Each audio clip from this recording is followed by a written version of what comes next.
You wake up with a fever. It's annoying, mostly because you've got things to do. So you drag yourself to a pharmacy, point at your throat, and walk out with a little box of pills that costs less than your coffee. By Friday, you've forgotten you were ever sick. Now, run that same fever in 1855. The doctor who comes to your bedside is educated, respectable, completely sincere. He sets a leather bag on your nightstand and opens it. And nearly everything inside, the blade, the bottles, the powders, is about to make you worse. Some of it can kill you all by itself. And here's the part that should genuinely bother you. He's not a quack. He's one of the good ones. Victorian medicine wasn't deadly because doctors didn't care. It was deadly because almost everything they knew was wrong. Let's open the bag. Because it took a whole system of mistakes stacked on top of each other for most of a century to make medicine this dangerous. This story goes through a summer so foul it drove the British government out of its own building. A best-selling baby medicine whose secret ingredient was morphine. A doctor who figured out how to stop mothers dying in childbirth told everyone and was ridiculed into ruin for it. Wallpaper that poisoned children in their sleep. A batch of sweets that killed 20 people in one English town in a weekend. And one map of one London neighborhood, drawn by hand, dot by dot, that quietly started modern medicine. We're going everywhere. But first, you need to understand the mistake underneath all the other mistakes. The Victorians were fighting the wrong enemy. Ask a doctor in 1850 what causes disease, and he won't say germs. He'll say air. The theory was called miasma. Sickness came from bad air, the stench rising off sewers, rivers, graveyards, anything rotting. If it smelled foul, it was dangerous. One of Britain's top public health officials, Edwin Chadwick, told a parliamentary committee in 1846, in essentially these words, that all smell is disease. That wasn't a fringe view. That was the establishment talking. The nose, in effect, had been promoted to medical equipment. Florence Nightingale, the most famous nurse in history, organized entire hospitals around it. And look, you can see why they believed it. The places that stank were the places people died. Cholera tore through the neighborhoods with the worst sewage. The logic held together beautifully. It was just wrong about the direction. The smell wasn't the killer. The smell and the killer had the same address. Then came the summer of 1858, when London found out how much its government believed in miasma. The Thames, which was receiving the raw sewage of over 2 million people, cooked in a heat wave.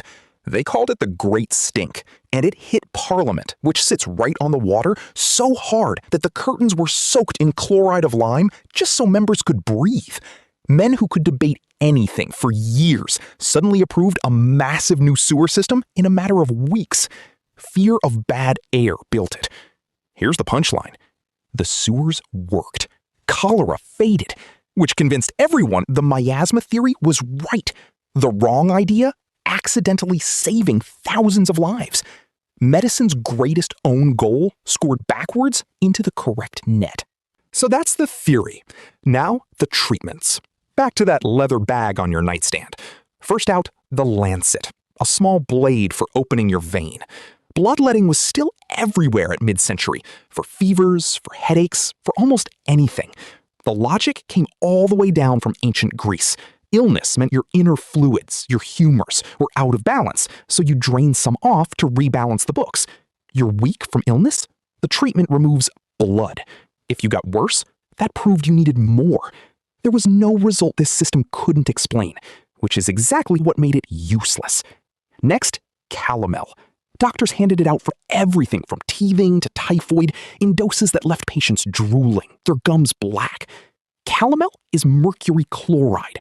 They were prescribing mercury, measured in spoonfuls. And for pain, the century's true bestseller, opium. Not behind a counter with a prescription. Laudanum, opium dissolved in alcohol, sold openly for pennies, no questions asked. Tired baby? There was a product for that. Mrs. Winslow's Soothing Syrup, on the market from around mid-century, was marketed for teething infants and quieted them wonderfully. Because it contained morphine. It stayed on shelves for decades until the American Medical Association finally blamed it for infant deaths. Working mothers dosed their infants with it in perfectly good faith because the label said soothing and nothing required it to say anything else. Which raises a reasonable question. Who was allowed to sell you this stuff? Roughly speaking, anyone. Until the Medical Act of 1858, Britain didn't even have a single official register saying who was a qualified doctor. The man at your bedside might have a university degree, or he might have a confident mustache and a printed card. Both could bill you. So, the theory is wrong, and the pharmacy is a lottery. Surely the safest place is the hospital, with the best surgeons in the country? Oh no, the hospital is where it gets worse. Victorian hospitals were so lethal that doctors had a word for it: hospitalism, the disease of being in a hospital. The surgeon James Young Simpson put numbers on it in 1869. For the same amputation, around 41% of hospital patients died, against 11% operated on at home, on their own kitchen tables. The building nearly quadrupled your odds of dying. Rich patients knew it and paid surgeons to come to them. Why? Because nobody washed anything. Surgeons operated in old frock coats stiff with the blood of previous patients. A crusted coat read as experience. Instruments went from one body into the next. The infection traveled on the healers. One man worked this out decades early, and it destroyed him. Vienna, 1847. A Hungarian doctor named Ignaz Semmelweis notices something strange in his maternity hospital. In the ward run by doctors, roughly 1 new mother in 10 is dying of childbed fever. In the ward run by midwives, hardly any. Same city, same building, same patients. The difference? The doctors are coming straight from the autopsy room, from handling corpses, to deliver babies, without washing their hands. Semmelweis orders every doctor to scrub in chlorinated lime before touching a patient. The death rate collapses from around 1 in 10 to around 1 in 50, almost overnight. He's standing on one of the biggest discoveries in medical history, and the profession shrugs. Worse, it takes offense. He's saying gentlemen's hands kill, and a gentleman's hands are clean by definition. He's dismissed, ridiculed, driven out of Vienna. He grows obsessed, then unstable, and in 1865 he dies in an asylum of an infected wound. The exact kind of death his own discovery could have prevented. Hand washing. That was the asylum-worthy idea. And when you left the doctor and the hospital behind and went home to be safe, your house was moonlighting for the other side. Start with the walls.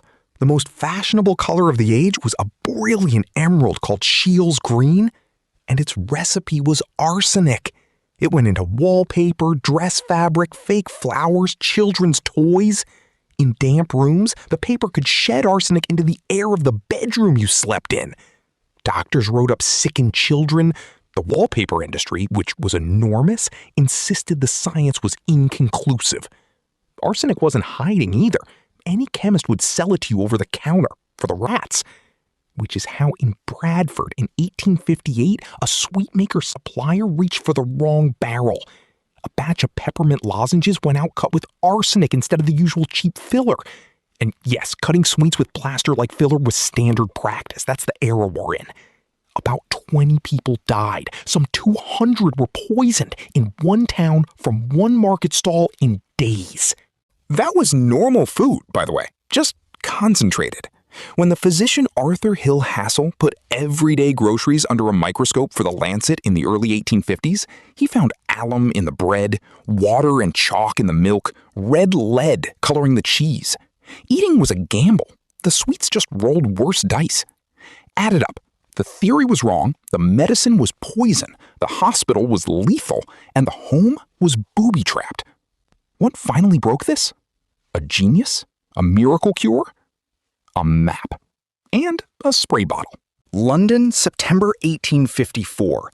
Cholera is killing Soho, hundreds dead within days, around a single neighborhood. The official explanation, as always, bad air. A doctor named John Snow doesn't buy it, And Snow was no crank on the fringe. The year before, he'd personally given Queen Victoria chloroform for the birth of Prince Leopold. This is a man the palace trusts. He's already argued in print, back in 1849, that cholera travels in water. Now, with the outbreak on his doorstep, he does something radical. He counts. He walks the streets, knocks on doors, and marks every single death as a black bar on a map, and watches them pile up around one water pump on Broad Street. Families who fetched water elsewhere, mostly spared. He takes the map to the parish authorities, and on the 8th of September, they remove the pump handle. The outbreak, already fading, ends. All that theory and the decisive medical instrument of 1854 turns out to be a wrench. That map is widely credited as the founding document of epidemiology, the science of tracking disease. Snow never saw victory. He died in 1858, years before the establishment came around. The pattern by now should feel grimly familiar. But the proof kept stacking. In France, Louis Pasteur showed that invisible living microbes, germs, cause rot and disease. And in Glasgow, a surgeon named Joseph Lister connected the dots to Semmelweis's old nightmare. It's germs killing surgical patients.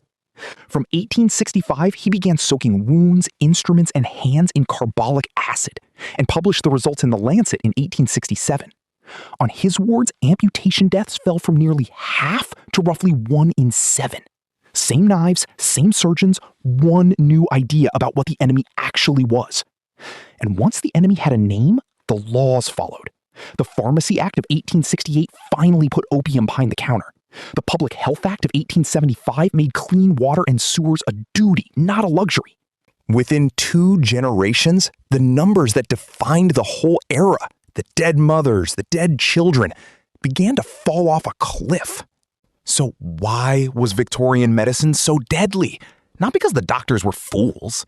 The men who bled you, dosed your baby with morphine, and refused to wash their hands were, by their own lights, careful professionals applying the best knowledge of their age. Every one of those treatments made sense inside a theory that happened to be wrong. The fix wasn't a hero with a cure. It was a habit. Counting. Semmelweis counted deaths in 2 wards. Snow counted bodies on a map.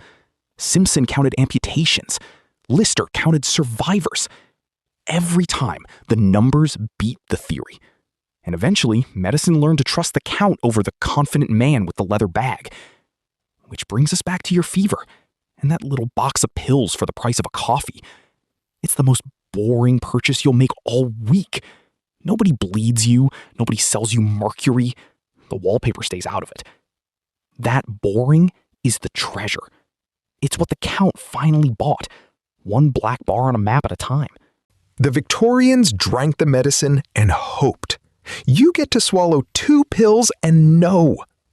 Try to be amazed for at least a second, somewhere around Friday, when you already forgotten you were sick.